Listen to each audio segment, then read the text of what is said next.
Le premier tour de l'élection présidentielle a lieu demain en France, mais déjà aujourd'hui, de nombreux Français établis au pays ont exercé leur droit de vote.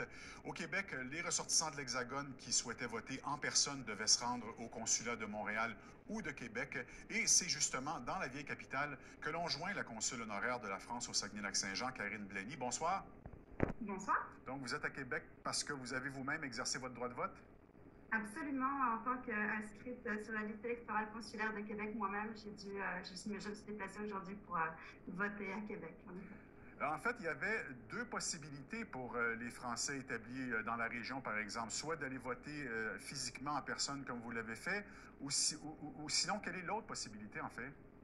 En fait, il y a deux cas de figure. Il y a l'option où les personnes qui sont présentes sur le territoire depuis assez longtemps et sont inscrites sur la liste électorale consulaire de Québec.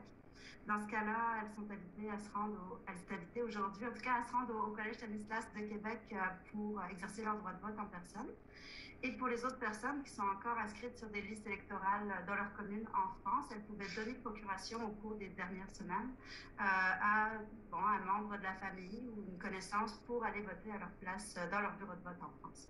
Et le vote électronique, si je comprends bien, c'est pas possible? Non, absolument pas pour les élections présidentielles. C'est un mécanisme qui est mis en place pour d'autres élections, mais pas pour les élections présidentielles. Est-ce que vous savez si dans un avenir rapproché, ce sera peut-être quelque chose de possible éventuellement? C'est dur à déterminer. Il y a énormément de mesures de sécurité qui sont à mettre en place, notamment dans le cadre d'une élection présidentielle. C'est assez complexe, en effet, le protocole à mettre en place et assurer la sécurité, éviter la fraude. Donc, c'est dur pour moi de vous confirmer si c'est une option qui sera mise en place prochainement. Je sais qu'il y a beaucoup de craintes. On voyait les reportages, là, notamment des correspondants de Radio-Canada, qui disaient qu'il y avait quand même une certaine appréhension en France sur le taux d'abstention, qui pourrait être plus important à cette élection-ci que dans les élections précédentes. D'après ce que vous avez pu constater, disons, à petite échelle à Québec, est-ce que c'est un phénomène qui vous inquiète? Ce qui est un peu surprenant, en fait, c'est que le taux d'abstention est très fort en général chez les plus jeunes, qui se sentent parfois un peu éloignés éventuellement des élections et des affaires politiques.